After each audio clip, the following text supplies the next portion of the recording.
Bon, aujourd'hui, on va analyser le combat Akaza vs Rengoku pour mettre les choses au clair une bonne fois pour toutes. Faut savoir que Rengoku n'avait aucune chance face à Akaza. La seule raison pourquoi il a envahi Akaza, c'est que Akaza s'amusait avec Rengoku. Il s'amusait avec Rengoku. Oui, mais Rengoku, il n'était pas à fond, car il a combattu. Oui, il a combattu des démons random. Comment tu veux qu'il soit à fond comme des démons random? Je peux vous assurer, si Akaza s'était donné à 100%, Rengoku serait mort depuis. Donc, on va vous... Voilà. Rengoku n'avait aucune chance contre Akaza et ça se confirme dans le film Infinity Castle.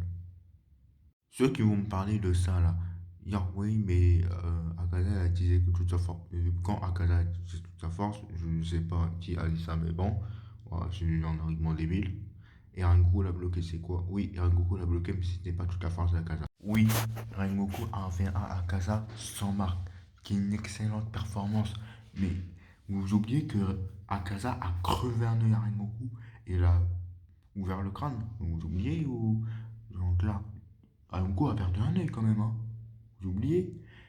On rappelle que Akaza a résisté à l'attaque la plus puissante de Rengoku, le- la neuvième forme du souffle de la flamme purgatoire. Sans... En fait, dans tous les cas, Akaza a régénéré sa tête, car Akaza possède une volonté inébranlable. Vous vous assurez, si Rengoku donne ce même coup à une autre ligne supérieure, la ligne supérieure peut résister son problème, hein. Je pense que face à une ligne moins forte que Akaza, il aurait perdu face à Rengoku face à un Gyoko ou un Tengu, de toute façon. Dis-moi ce que vous en pensez. Ah, sûr. Akaza était tellement occupé à recruter Rengoku que il n'avait même pas remarqué que le soleil arrivait. Je vous laisse imaginer Rengoku. Il a utilisé toute sa force pour retenir Akaza. Et Akaza, pour lui, c'est quoi à ce moment-là? Même à ce moment-là, je crois qu'il même pas qu'il était à fond en fait. Oui, pour lui, c'était une question de vie ou de mort parce que soit il s'échappait de Rengoku, soit le soleil le brûlerait. En fait, dans tous les cas, même si Rengoku aurait décapité Akaza avec ou sans la marque, Akaza aurait régénéré sa tête.